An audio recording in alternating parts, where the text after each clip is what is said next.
ఏం చిన్న చేస్తున్నావు?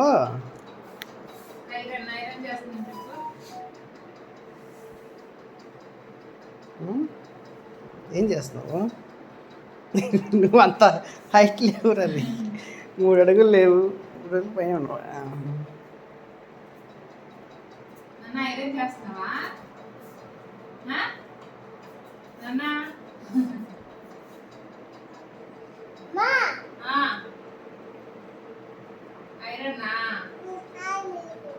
ఐరన్ చేస్తున్నావా?